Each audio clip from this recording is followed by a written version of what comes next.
Salut tout le monde, on se retrouve pour la dernière vidéo de l'année. Au moment où je la tourne, nous sommes le 27 décembre et au moment où je la publie, nous sommes normalement le 31 décembre si je n'ai pas eu de retard. Avant de commencer cette vidéo, j'aimerais à tous vous souhaiter une très bonne soirée du réveillon du Nouvel An. J'espère que peu importe ce que vous avez prévu pour ce soir, ça sera une bonne soirée pour vous. Par un peu du principe que le mood dans lequel tu vas te sentir à minuit le 1er janvier, c'est le mood qui va un peu résumer ton année qui va suivre. Donc le but, c'est que vous passiez un bon moment, pas forcément à vous prendre la tête, hein, si juste vous, votre kiff, c'est de regarder un film. Bah regardez un film, il n'y a pas de pression. Moi, je vais jouer à la Wii avec mes parents. Il n'y a pas de pression. Mais je sais que je vais passer un bon moment normalement. Donc c'est le plus important. Pour terminer l'année, je me suis dit qu'il n'y avait rien de mieux qu'une espèce de top 10 de mes meilleurs livres de l'année que j'ai lus, tout simplement. Alors, top 10 entre guillemets, parce que ça a été compliqué de les classer et que pour moi, ils ne sont pas classés. Je vais juste vous en citer 10. Bon, c'est vrai que j'en ai un quand même qui est le top du top et que je garde en premier. Mais sinon, entre le 10 et même le 3e, ça pourrait être interchangé. Enfin, c'est vraiment mes 10 meilleures lectures, quoi. The Party. If We Were Villains de M.L. Rio. Alors, j'ai eu un peu peur en lisant ce livre parce que comme vous le voyez, c'est une sacrée briquette et que 80% du livre, je n'étais pas dedans. Il n'y a qu'à la fin où j'étais à fond dedans et j'ai pété un câble à la fin parce qu'il y a des sous-entendus mais on ne sait pas la vérité et j'avoue que j'étais très en colère contre un personnage qui est, comment dire, pour pas vous... le vrai tueur. Voilà. Peu importe qui il est, c'est le tueur. J'étais en colère contre ce personnage-là. Et pas parce qu'il avait tué un autre personnage, mais pour ce qui se passe dans le dernier chapitre. Parce que j'étais en mode, mais c'est une blague en fait. Et on ne sait même pas la vérité sur ce personnage, ce qui lui est arrivé. Je vous parle de mes ressentis de lecture alors que je vous ai même pas parlé de ce que ça parle. If We Were Villains, ça se passe dans une école d'art, si j'ai bien compris, en études supérieures en Angleterre ou au Royaume-Uni. Et en gros, il y a un petit groupe d'amis ils sont amis parce que en gros, ils sont dans la même classe depuis qu'ils ont commencé ces études-là. Ils sont en dernière année, il me semble. Et eux, ils sont en filière théâtre, on va dire. Et c'est une école qui, en théâtre du moins, je sais pas si c'est seulement en théâtre, ça fait longtemps que je l'ai lu, on va pas se mytho, mais en gros qui est tournée très autour de Shakespeare. Et tous les ans, tous les membres de son groupe là, ils ont toujours le même genre de personnage. Par exemple, le méchant de l'histoire, c'est toujours le même. La jolie femme qui va avoir une romance, c'est toujours la même. Ce genre de choses. En gros, nous, dans ces pages, on suit Oliver Marks, le protagoniste, qui fait partie de ce petit groupe d'amis et ce petit groupe de théâtre. Et en fait, c'est divisé en plusieurs actes, vraiment comme une pièce de théâtre. Et à chaque début de nouvel acte, c'est le présent où Oliver sort de prison parce qu'il a été, accusé d'avoir tué un de ses amis, parce qu'il y a un de ses amis du groupe qui est mort. C'est vers le début de l'histoire, hein, donc c'est vraiment pas un spoil, et c'est marqué dans le résumé. Et donc il sort de prison, et le commissaire, j'ai un doute si c'est un commissaire, mais en gros c'est un policier et c'est lui qui l'a mis en prison, qui a des doutes sur cette histoire, qui ne pense pas qu'Oliver était le réel coupable. Et donc maintenant qu'il y a prescription et qu'il sort, en plus le policier va partir à la retraite, c'est lui qui va chercher plus ou moins Oliver à la sortie et qui lui demande, vas-y, raconte-moi la vérité.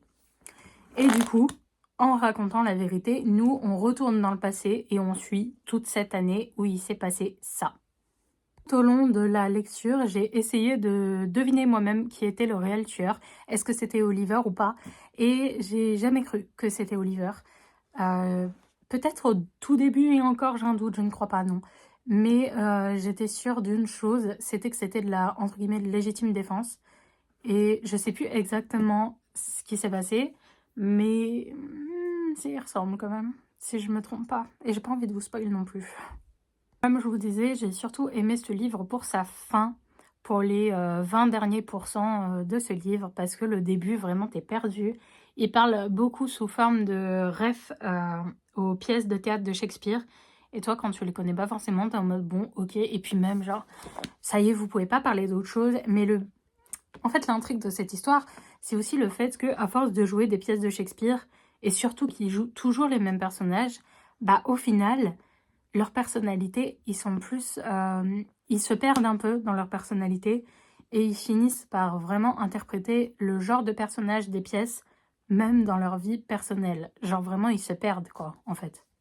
J'ai pas trop aimé le fait que, bah moi perso, je me suis pas du tout, enfin les personnages étaient en mode bon, il y en a aucun qui m'a vraiment plu entre guillemets. Je ne me suis pas attachée au personnage. Voilà, c'est ça. Je ne me suis pas attachée au personnage, mais j'ai trouvé l'histoire intéressante.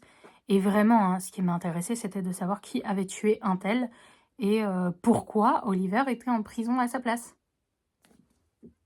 Genre, est-ce que la personne a dit oui, c'est lui, et comme ça, genre la personne qui a vraiment tué l'autre a dit c'est Oliver pour pas se faire prendre? Est-ce que c'est Oliver qui a décidé de prendre sur lui? Enfin, bref. Deuxième livre dont j'aimerais vous parler, c'est le bel album illustré des Dames de Brocéliande par Sandrine Gestin aux éditions Au bord des continents, qui est une édition d'album qui, en gros, que j'achète toujours en Bretagne. Là, c'était la deuxième année où je suis allée en Bretagne et bah, je suis repartie forcément avec un nouvel album. J'ai commencé à lire des albums avec ces éditions et franchement, je trouve les illustrations magnifiques. Je ne suis jamais déçue des illustrations de ces albums et bah, je sais pas, en fait, j'ai trouvé ça super et ça m'a permis d'en apprendre plus sur les légendes de Brocéliande. Comme vous l'aurez compris, si vous connaissez un petit peu la région, je suis partie plus précisément en Ille-et-Vilaine, là où se trouve la forêt de Brocéliande, une forêt qui est remplie de mythes autour d'elle. Et autant la forêt m'a un peu déçue, c'est pas la forêt qui m'a déçue, c'est le fait que ça soit autant touristique, même si je le savais, mais en fait, en gros, le truc c'est qu'il y avait trop de monde et trop de gens qui ne respectaient pas l'endroit. Du coup, t'étais pas trop dans l'ambiance, quoi. Mais sinon, la forêt en elle-même est très bien, elle est très grande. J'ai particulièrement aimé les pages sur la fée Morgane. Ensuite, c'est un livre que j'ai reçu à Noël dernier, La maison au milieu de la mer Cyruléenne par Teji Clown, édition de Sexus, comme vous le voyez. Je trouve l'édition magnifique. Voilà, j'avais juste envie de dire ça. C'est mon premier Teji Clown, pareil. J'ai eu envie de découvrir à force de regarder les updates lecture de Thibou, parce qu'elle adore Teji Clown et je me suis dit, bah, il y a forcément de raison. Alors, l'histoire était sympa, il n'y a pas de problème, mais il y a des petites choses où j'ai eu du mal. J'ai eu envie de DNF dès le début parce que ça parlait païen vite fait, genre en mode en leur jetant la pierre est égal. Païen est égal sataniste qui brûle des enfants, genre un truc comme ça. Et déjà, bon, voilà, trop de choses à... Hein. Mais j'ai dit, passons, c'est un livre qui est sorti il y a des années, les gens ne savent pas ce que ça veut dire le paganisme. Ne te fixe pas à ça parce que ça ne parle même pas de paganisme, hein. Ça parle de tout... 2020, ok. Ça parle de toute autre chose. Ça parle de Linus Baker qui a une vie tout à fait tranquille, où il s'emmerde un peu dans sa vie de tous les jours. Et il travaille en gros pour une sorte comment dire, d'agence assistance à l'enfance, mais version des enfants magiques, parce que dans cet univers, il y a des enfants qui ont des pouvoirs. Et en gros, Linus, son travail, c'est d'aller dans les orphelinats, parce que ces enfants ne sont pas acceptés dans la société, ils représentent une minorité qu'on considère dangereuse, et ils sont en gros dans des orphelinats, etc. Et Linus va dans un de ces orphelinats, parce que c'est son travail, pour vérifier qu'ils sont bien traités, etc. Et s'ils ne sont pas, il faut fermer l'orphelinat. Mais Linus fait son travail et il ne se doute absolument pas de ce qui arrive à ses enfants quand les orphelinats ferment. Il ne se doute absolument pas de ce qui se passe dans l'ombre de ces agences. Et la maison au milieu de la mer Cyruléenne, c'est l'orphelinat où justement Linus part pour l'enquête qu'il y a dans ce livre. C'est LGBT parce que Linus, je crois qu'il est gay, en tout cas il y a une romance MM, Maintenant, est-ce qu'il est gay ou est-ce que c'est autre chose? Je sais plus. Mais en gros, bah, il y a une petite, romance. Ce n'est absolument pas ce qui tourne autour, c'est pas le thème principal du livre, mais c'est toujours sympa, hein, pourquoi pas. J'ai eu beaucoup d'affection pour le personnage de Lucie. J'en dis pas plus. Enfin, c'est un énorme oui. Voilà, moi j'aime les happy ends, on va pas se mytho. Et c'est pour ça qu'il y a un livre qui ne mérite pas sa place, entre guillemets, dans mon top 10 de cette année, alors que j'ai adoré tout le livre, mais je l'ai annoté et tout, enfin j'étais fan. Mais la fin m'a tellement brisé le cœur qu'il n'a pas sa place dans mon top 10. J'aime bien le fait que Linus soit quelqu'un de froid, un peu réservé, un peu distant, mais que pour autant il a beaucoup de valeur et il veut sincèrement protéger les enfants. Il fait son travail en conséquence et j'aime beaucoup ça. Donné envie de découvrir plus The Tedgy Clown et principalement Sous la porte qui chuchote et Le chant du loup, le clan Bennett. Je parlais de la youtubeuse Thiboudou Boudou et bah justement j'ai lu son petit livre cette année, Ella et les 4 royaumes. Bah c'est sympa, c'est écrit très gros. Clairement c'est de jeunesse et ça fait plaisir parce que du coup la lecture elle est fluide, c'est très page turner, on va pas se mytho. Et ça fait pas mal aux yeux. Moi, j'ai beaucoup ce problème-là, c'est que quand les, quand les interlignes sont trop serrées, quand la police est trop collée les êtres les unes aux autres, ou que la taille de la police est trop petite, j'ai ce truc-là que mon cerveau saute des mots, saute des lignes, c'est le fouillis, j'aime pas ça. Bon, bah là, clairement, c'est pas le cas. Donc, c'est un roman très court, hein, mais qui fait l'affaire et qui, en pas énormément de pages, nous montre pas mal de valeurs, mine de rien. Il y a un univers qui est posé. C'est pas énorme, mais c'est pas superficiel non plus. C'est assez... disons que c'est du jeunesse, j'imagine. Hein, c'est le but. Du coup, bah, pour du jeunesse, ça rentre parfaitement dans le truc.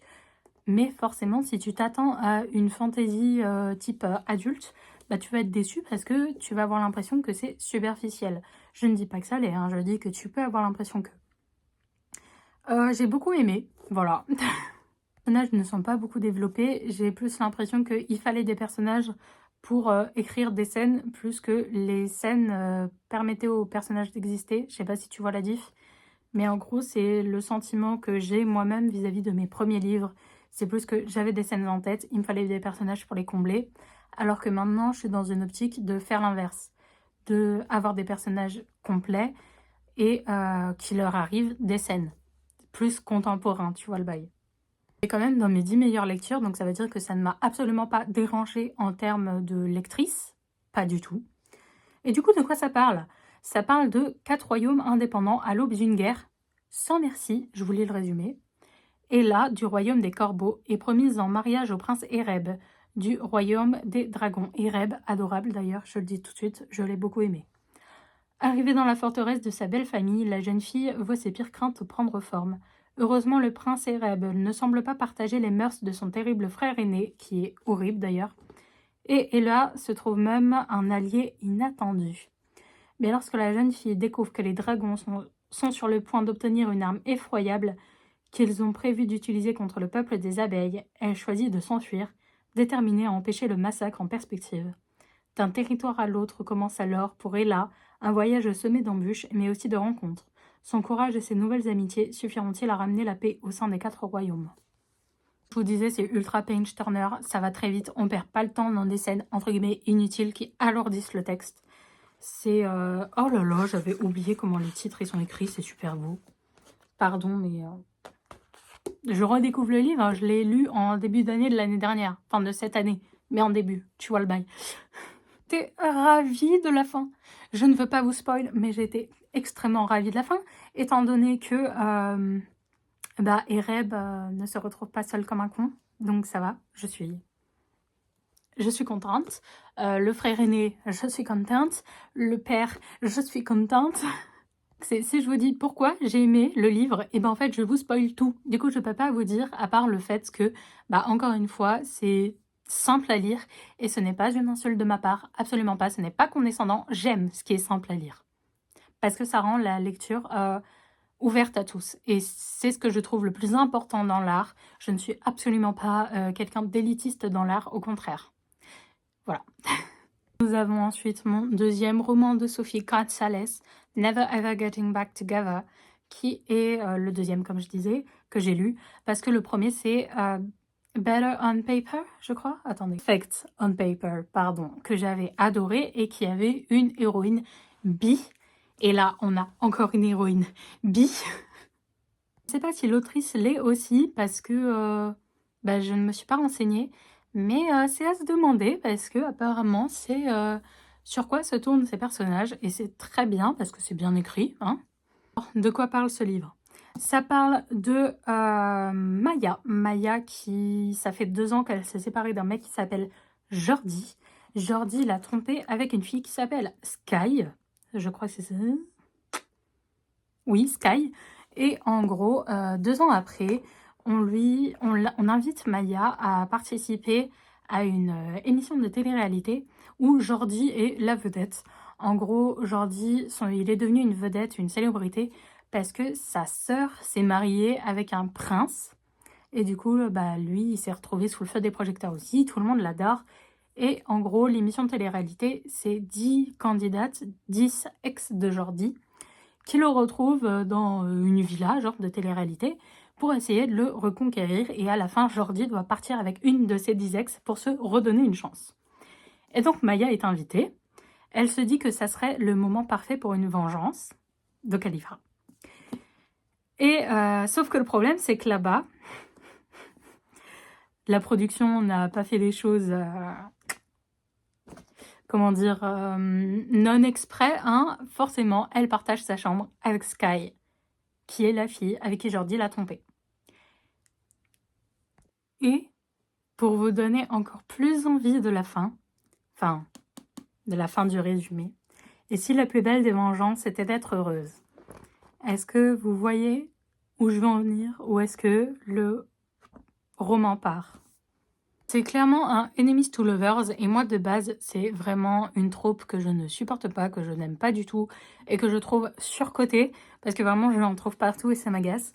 Mais pour le coup, celle-là, je la trouve vraiment bien écrite, parce qu'il y a une raison, entre guillemets, de pourquoi on passe de Enemies to Lovers, et je trouve ça très chouette, d'autant plus que, j'ai pas envie de vous spoil, mais les 2 personnes qui finissent par avoir une romance, si elles se détestent à la base, c'est pas vraiment fondé. Disons que pour elles, il y a une raison, mais qu'en réalité, non.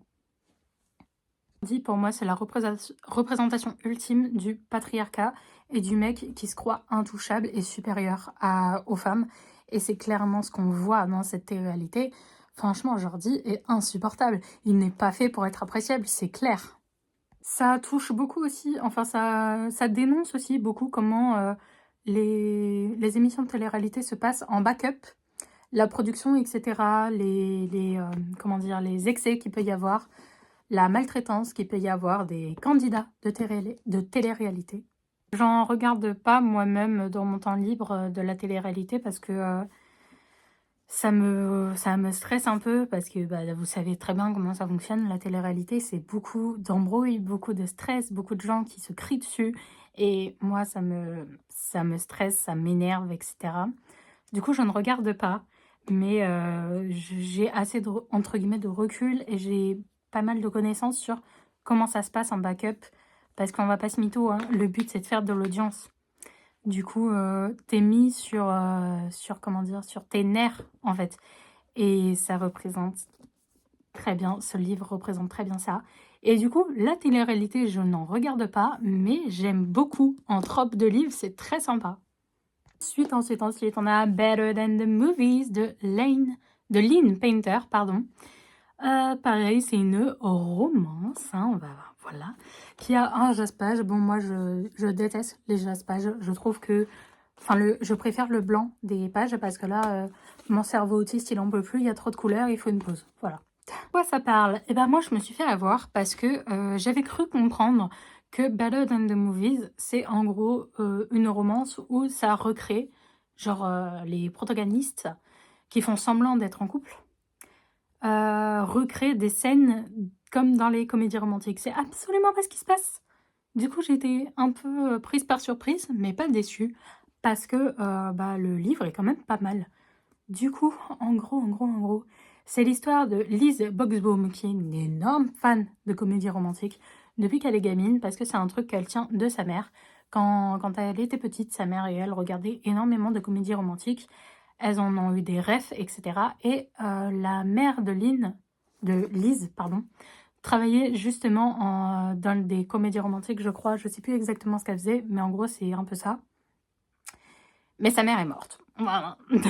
Tard Wattpad. Lise a aussi un papa avec qui elle vit et qui a refait sa vie avec Elena, je crois, si je ne me trompe pas dans son prénom, qui est du coup la belle-mère de Lise et que je trouve géniale. Voilà. Elle est archi pas l'archétype de la belle-mère la marâtre, absolument pas, c'est même tout le contraire. Et en gros, là, Lise, c'est sa dernière année de lycée. Elle rêve un peu de rencontrer l'amour, le grand, avec un grand A. Et un jour, au lycée, alors qu'elle écoutait sa musique en mode... parce que son truc, c'est de faire des playlists de bandes-son de films. En gros, faire des playlists sur sa vie. Si elle était dans un film, c'est la bande-son de ce film, avec des scènes en particulier, etc. Et donc, alors qu'elle est avec sa meilleure amie, elle écoute une playlist bande-son de sa propre vie. Et elle tombe sur son crush d'enfance, qui avait déménagé il y a des années auparavant. Et elle se fait tout un film avec ce gars. Elle dit « Ok, mon but, c'est de le séduire, c'est de sortir avec. » Pour arriver à ses fins, Lise va être entre guillemets obligée de s'allier à son pire ennemi, mais aussi voisin, Wes Bennett. Mon but, c'est pas de vous spoil, mais en fait, on le voit gros comme un camion, que Lise, c'est absolument pas avec Michael, donc le type qu'elle fixe depuis le début, mais avec Wes qu'elle va finir, c'est évident. Hein, c'est même dans le prologue, je crois, donc c'est évident. Assez touchant, mais il y a une chose que je n'ai pas aimée, c'est que c'est banaliser le comportement harceleur de quand un garçon t'embête, ça veut dire qu'il t'aime, parce que c'est typiquement comme ça que Wes se comportait. Il faisait ça pour se faire remarquer de Lise. C'est absolument pas quelque chose qu'il faut banaliser à mon sens. Voilà. Banaliser ou romantiser d'ailleurs, parce que là c'est clairement romantisé. Et c'est dommage parce que le reste est très agréable. Parfois Lise est un peu excessive, un peu drama queen, mais en même temps, faut pas oublier qu'elle est au lycée encore, elle a 17-18 ans à peine. Hein. Si je me replonge dans mes années lycée, moi aussi m'arrivait d'être dramatique. Voilà.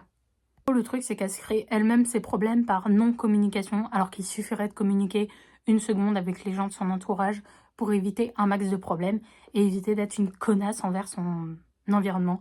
Je pense particulièrement à Elena, sa belle-mère, qui est adorable avec elle du début à la fin, mais qui, elle, Lise, a du mal à laisser une place à Elena d'entrée, parce qu'elle a l'impression que ça serait oublier sa mère, enfin bref, c'est un délire.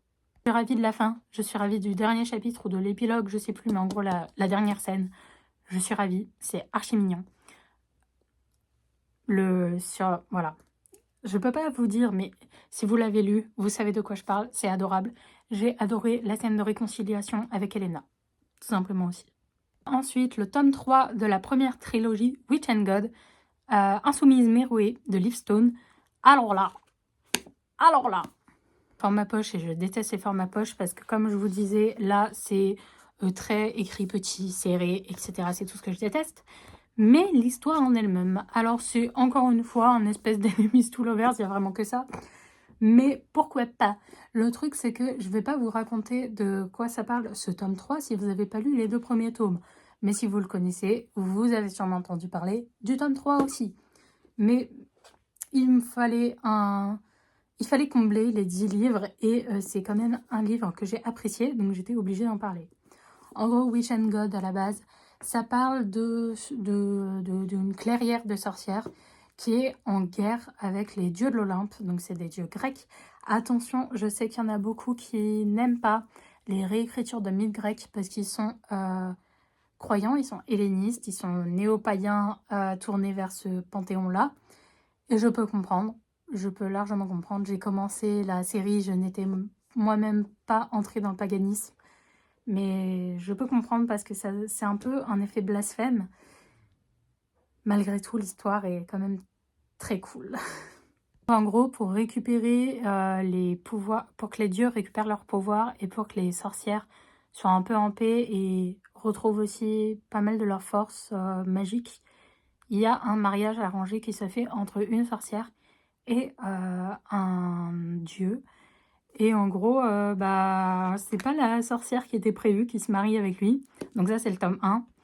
Génial. Le tome 2, c'est une des sœurs de cette fille qui s'est mariée. Et le tome 3, c'est une troisième sœur qui s'appelle Méroé. Ça marque la fin de cette guerre entre les dieux et les sorcières. Et j'ai adoré la fin. J'aime beaucoup la nouvelle, comment dire, le nouveau trône de l'Olympe qui s'occupe de gérer l'Olympe.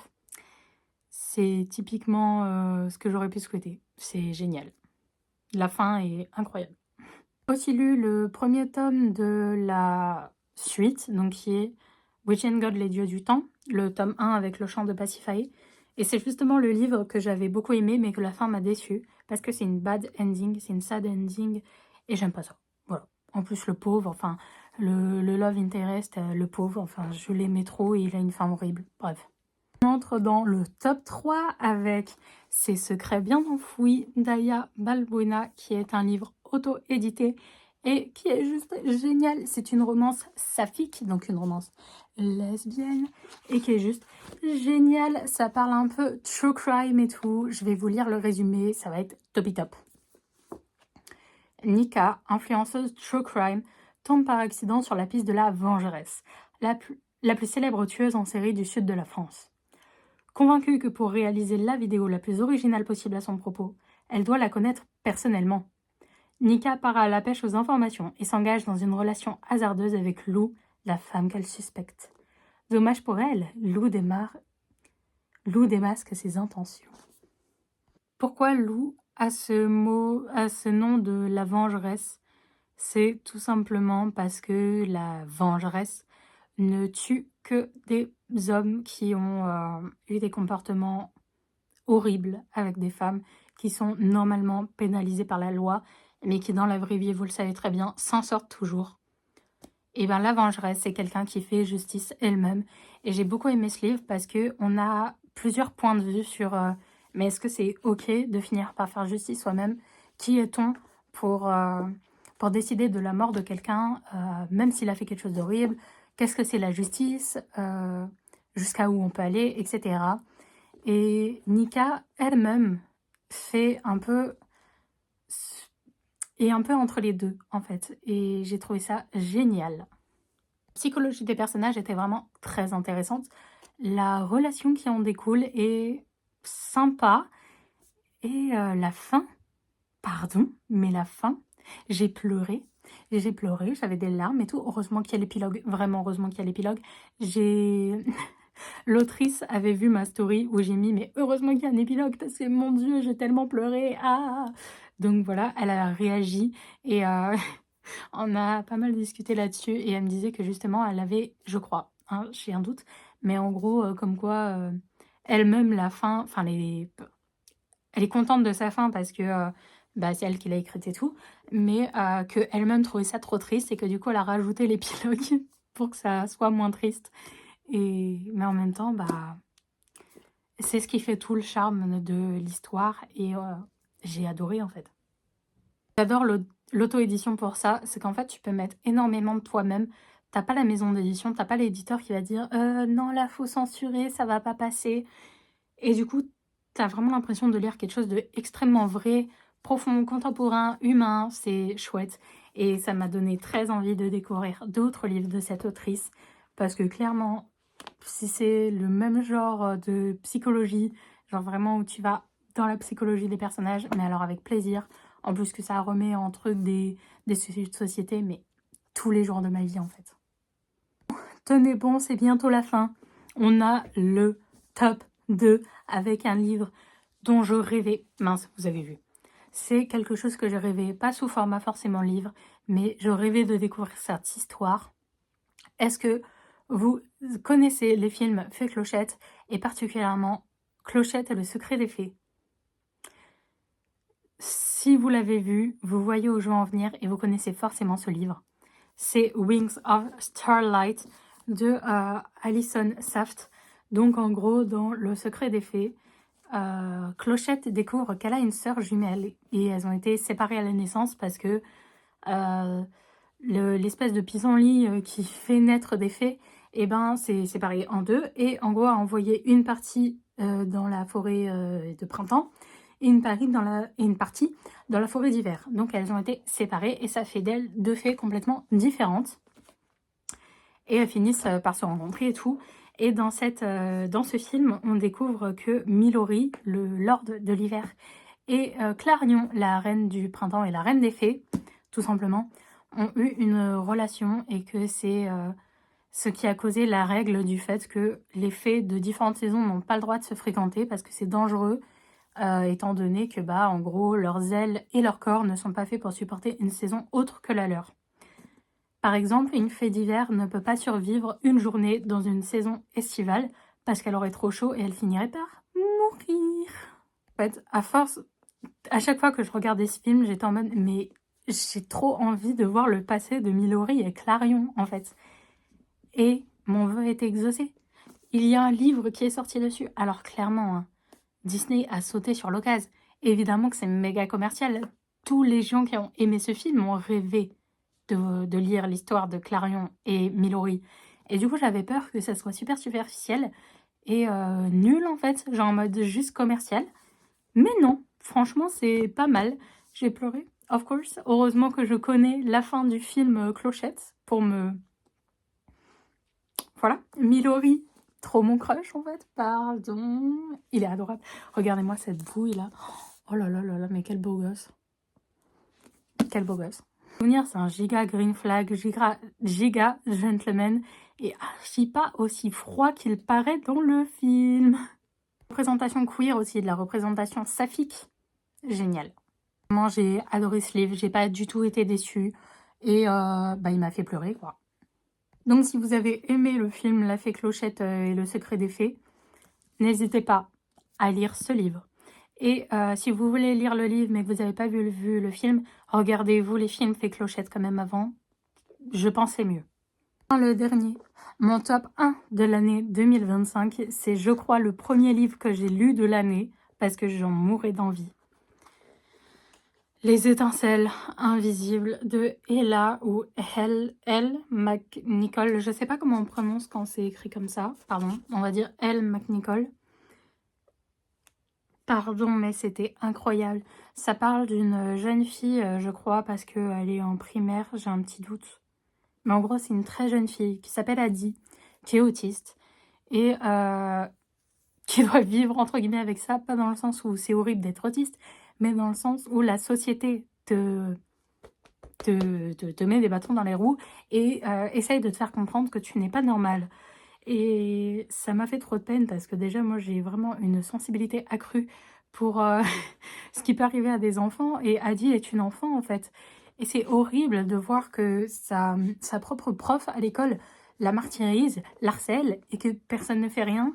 Heureusement, Adi se fait une copine à l'école qui est très chouette et qui apprend un peu ce qu'est sa neurodivergence.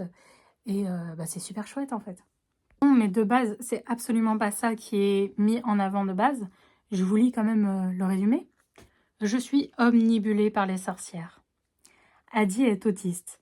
Lorsqu'elle apprend en cours d'histoire que sa petite ville de Juniper a persécuté, torturé et exécuté au Moyen-Âge des dizaines de sorcières, elle est bouleversée. Ces femmes accusées de sorcellerie n'étaient-elles pas autistes ou neuroatypiques comme elle? Victimes de brimades en classe, Adi se sent particulièrement concernée par leur sort. Elle décide de mener campagne pour que la ville de Juniper rende hommage à ces sorcières injustement traitées. Donc en gros, moi, j'ai voulu absolument lire ce livre parce que mot magique sorcière et autisme. Let's go. Bon, évidemment, ça parle pas de vraies sorcières entre guillemets, mais des femmes et de quelques hommes aussi qui ont été persécutées pendant l'Inquisition, pendant tout ça. Vous savez, le même genre de truc que les procès de Salem. C'est pas des vraies sorcières, on le sait. Mais c'est quand même des mots qui sont magiques pour moi. Ça marche très bien. Et en gros, comme c'est dit, hein, Adi veut absolument qu'il y ait un mémorial pour ces femmes qui ont été tuées, torturées, pour avoir été différentes et ne pas rentrer dans le moule que la société attendait d'elles. Et clairement, quand tu es neuroatypique, c'est clairement ce que tu ressens. C'est... Ça, en fait, ça m'a fait trop de peine parce que Adi est grave empathique, forcément, parce qu'elle se retrouve beaucoup dans ces histoires et elle a elle-même peur que ça lui arrive parce que au vu des brimades, c'est même pas des brimades, c'est vraiment du harcèlement qu'on lui fait en classe et que c'est normalisé et que personne ne fait rien, où est-ce que ça peut aller, en fait? J'ai lu en janvier des débuts d'année et quand j'en reparle, vous voyez, ça me revient et j'ai l'émotion qui me revient. Mais c'est aussi parce que moi-même, je le vis en fait. Parce que moi-même, je suis neuroatypique. Je suis pas que autiste, je suis aussi borderline et fibromyalgique. Mais ben, rien que l'autisme, en fait, tu te sens extrêmement différent. Et ça m'a fait tellement du bien ce livre. J'ai annoté plein de choses. Je lui ai mis 20 sur 20. Si vous êtes autiste, neuroatypique, et que vous vous sentez incompris, lisez ce livre, il va vous faire un bien de fou. Si vous ne l'êtes pas, lisez-le quand même, parce que ça va vous permettre de vous rendre compte de plein de choses que vous avez pu faire, qui étaient maladroits, pas forcément méchants, mais maladroits parfois. Ça va vous permettre de mieux comprendre aussi la neuroatypie et l'autisme en particulier, parce que c'est extrêmement clair. Voilà. Pour moi, c'est une très bonne représentation de ce qu'est l'autisme. Bah voilà, c'est la fin de cette vidéo. Ça fait 36 minutes que je tourne, mais pardon, on est où là? J'étais ravie de vous en parler parce que ce sont vraiment des livres qui m'ont énormément touchée, qui m'ont plu, tout simplement. Surtout les derniers dont je vous ai parlé en fait. J'ai vraiment très hâte de commencer ma pile à lire de 2026 parce que je sens que je vais découvrir des petites pépites aussi. En commentaire, n'hésitez pas à me donner vos lectures préférées de cette année. Ça pourrait être sympa, ça se trouve on en a en commun. Ça se trouve, j'ai pas le même top 10, mais dans votre top 10 ou 5, il y a des livres que j'ai lus. Une dernière fois, je vous souhaite une très bonne soirée du Nouvel An et je vous dis à l'année prochaine. Prenez soin de vous et à la semaine prochaine.